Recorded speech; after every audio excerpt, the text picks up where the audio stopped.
Hi, this is Dr. Keith McAfee. Welcome to Medicine and Faith, where I take a subject of medicine, discuss it, and relate that to our spiritual lives. Today, we're going to talk about the brain, just in general. I had to draw this because I'm not a very good artist. This is a neuron.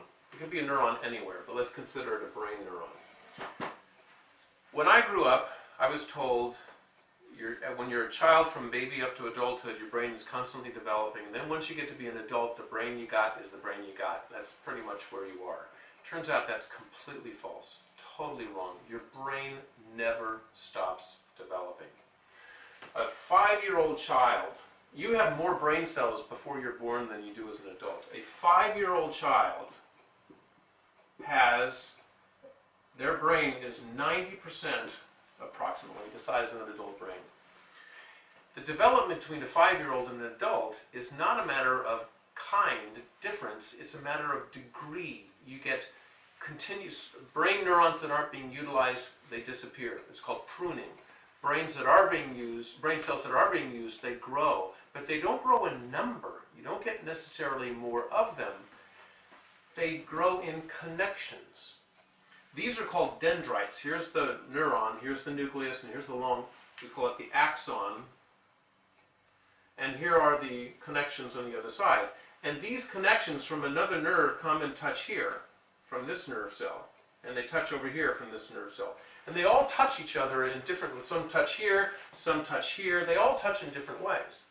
Now when you develop memories, lessons, thoughts, what happens is initially there's a chemical reaction, and then that becomes a hardwired reaction. When I get a new memory, I get a new connection here. Or maybe one over here. We don't know exactly how it all happens, but we know that memories are eventually hardwired. Think of a computer. You've got software, that's the written programming, and then you've got the wired motherboard processing stuff. That's the hardwiring. Software you can change easily by just typing in different commas and letters and brackets. Hardwiring is hardwired in. Your memories, if you don't store them quickly, you ever notice you said something and somebody says something and you forget it and you think, oh shoot, what was that? Because you didn't have time to put it into permanent storage. The chemical change just sort of melts away. But once it's put into hardwiring, it stays. Hopefully, the more the better. That's called hardwiring. The lessening, when you lose neurons, that's called pruning. And from a 5-year-old child to an adult, they're not that hugely different in size, but they are very different in function, having to do with things like myelin that I won't go into. But the brain is constantly developing. It never stops. So you can't say when you're an adult, oh, that's just the way I am, because you can change the way you are. And in our spiritual lives, it's also very true. But before I get to that, I want to say one more thing. When we think of a child growing up, a lot of times I see this. We don't use medications in children unless necessary.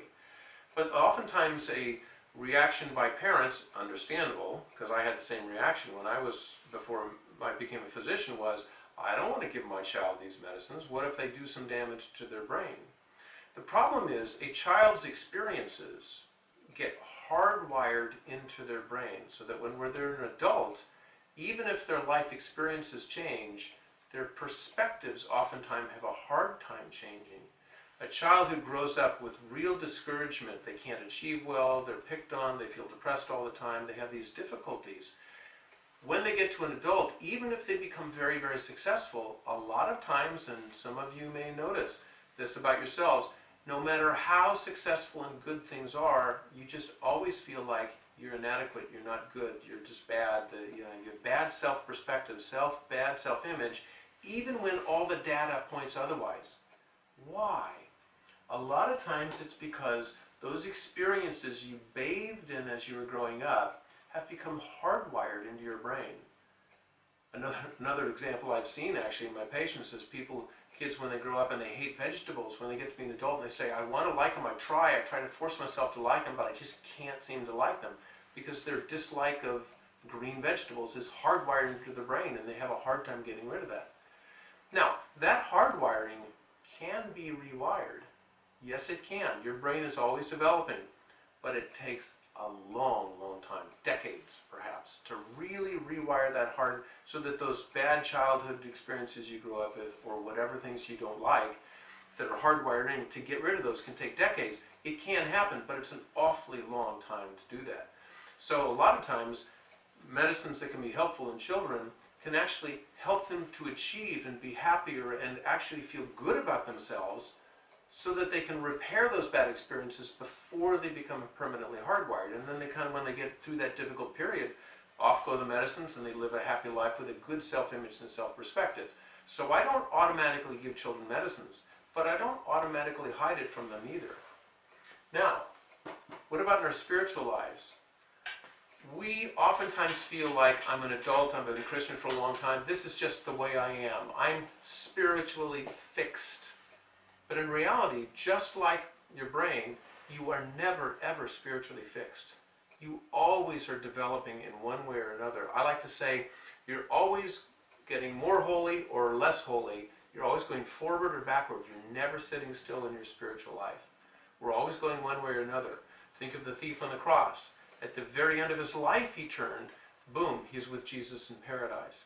We're the same way. Don't ever say, oh, that's just the way I am, I'm discouraged, I'm just never going to get any better. That's not true. It's harder to change those things when we're adults, especially adult Christians who've been Christians for a long time and have developed those habits. But they are changeable. They take work. They're worth every moment. Don't ever think you're fixed. Physical life, brain development, spiritual life, you always can change for the better. Be encouraged with that. This is Dr. Keith McAfee. Thank you very much. I hope you enjoyed this video log, and I hope it's helped you in some very practical ways, medically and spiritually. If so, please feel free to share this video with others you know, friends, family, those you love. And on my website, keithmcafee.com, I have a series of such videos. The list is ever growing on different medical topics. On the website, you'll also find information regarding my book, Breathe, A Physician's Stories and Reflections on Prayer, which is a series of true stories from my medical career and how those stories help enrich and deepen our devotional life on a personal level, not just a theological level. Thank you again for spending time with me, and as always, I wish you many, many blessings.